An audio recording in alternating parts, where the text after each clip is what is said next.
Okay, so if you're a student, you know this feeling. You spend hours and hours rereading your notes, highlighting everything, just trying to burn that information into your brain. But what if I told you that the most common study method is also one of the least effective?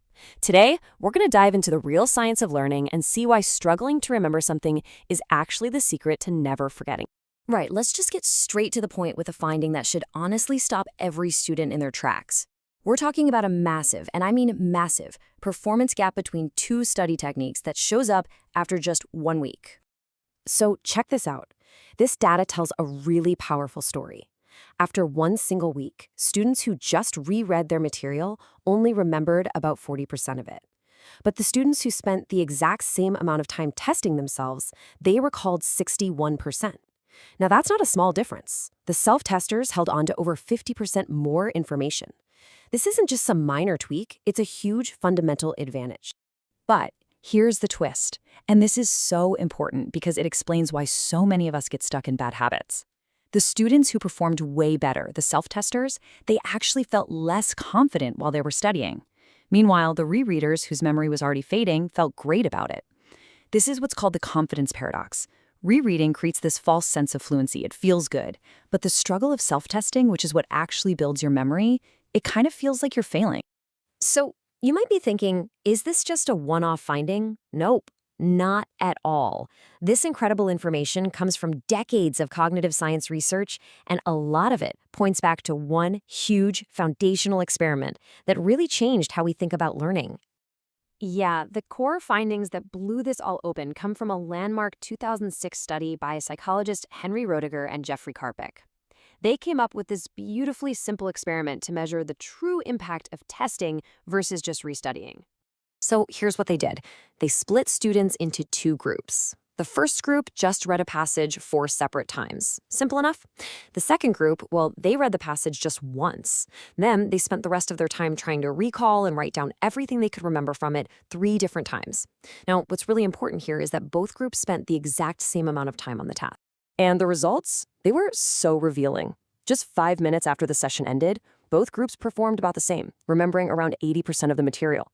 And see, this is why rereading feels so effective. It gives you this powerful but very short-term illusion of mastery. But a week later, that's when the truth came out. The rereader's memory had completely tanked, down to just 40%. But the self-testers, they still retained a strong 61%. That effort of pulling the information out built memories that actually lasted. So what is going on in the brain here? Why does the difficult, sometimes frustrating act of testing yourself work so much better than the comfy, easy act of just rereading? Well, the answer lies in 2 different types of memory strength, an idea developed by psychologist Robert Bjork. First up, you've got retrieval strength. Just think of this as how close a memory is to the surface. Right after you've read something, its retrieval strength is super high. It's easy to access, which, makes you feel confident. This is exactly what rereading boosts. But then there's storage strength, and this is the big one. This is how deeply the memory is actually wired into your brain for the long haul. And here's the absolute key. Boosting that retrieval strength, that easy, fluent feeling you get from rereading, it does almost nothing to build long-term storage strength. Which leads us to this powerful, kind of counterintuitive principle. The very act of struggling, of working hard to pull a memory from the depths of your mind, that is what signals to your brain that this information is important and needs to be saved. The effort itself is the learning mechanism. When retrieval is hard, the gain in that long-term storage strength is massive. The best analogy I've ever heard for this is weight training for your brain. Rereading is like just looking at the weights. Self-testing is actually lifting them. It's the difficult reps, that struggle against resistance, that actually builds the muscle. Psychologists call this desirable difficulty, and it is the absolute key to building real, lasting memory. Okay, so the science is crystal clear. We need to create this desirable difficulty through what's called active retrieval. And to do that, we have to focus on pulling answers out of thin air, not just recognizing them on a list. So let's break down 3 simple, powerful methods that do exactly that. First up is the blank page method. It's so simple. After you study something, just close everything. Your book, your laptop, your notes. Take out a literal blank sheet of paper and write down everything you can possibly recall. Key terms, big concepts, how they all connect. Look, this isn't a test for a grade. It's a diagnostic tool to find out what you truly know versus what you just kind of recognize. Then, you just compare it to your notes and focus all your energy only on the gaps you found. Next, let's fix how we use flashcards. See, most people use them for passive recognition. They look at the front, think, yep, got it, and then flip it. That doesn't build memory. Instead, you have to force yourself to say or write the answer, preferably out loud, from pure memory before you flip that card. And you have to be brutally honest with yourself. If you couldn't pull it out of your brain, you don't know it well enough yet. Mark it to review again soon. All right, now for the most radical method. And I'll admit, this one sounds completely backwards at first. What if one of the best ways to learn something new is to try and fail a test on it before you even begin studying? Yeah, this is a real thing called pretesting. Before you even crack open a new chapter, find some practice questions on the topic and just try to answer them. Of course, you're going to get most of them wrong, and that's the entire point. Research actually shows this initial struggle primes your brain. It kind of creates a mental framework and makes you curious. So when you finally do study the material, your brain is actively hunting for the answers and it encodes them way more deeply. Okay, so using these techniques is super powerful, but it's also really easy to fall into a few common traps that can totally undermine your efforts. Let's just make sure you avoid them. The single biggest trap is confusing passive review with active retrieval.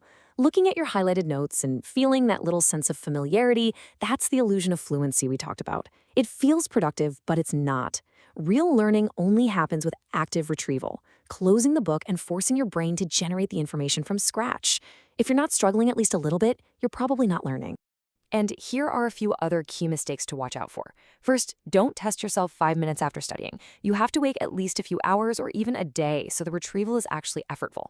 Second, don't just test yourself once. You want to space your practice out over days and weeks to really fight against forgetting. And finally, you always have to check your answers. The magic combination is a failed retrieval attempt followed by immediate corrective feedback. That's where the strongest learning happens. All right, we've covered the evidence, we've covered the science, and we've covered the practical methods. Now it's time to put it all together with one last takeaway and a challenge for you. Please remember this paradox. Let it be your new guide for studying. When you're working and it feels smooth and easy, that should be a little warning sign. You're probably just rereading and falling for that illusion of competence. But when it feels difficult, when you're really struggling to recall something, that is not a sign that you're failing.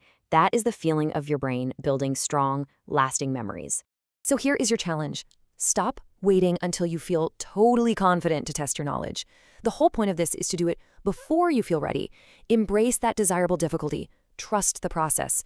Because the effort that you feel today is the knowledge you'll actually have tomorrow.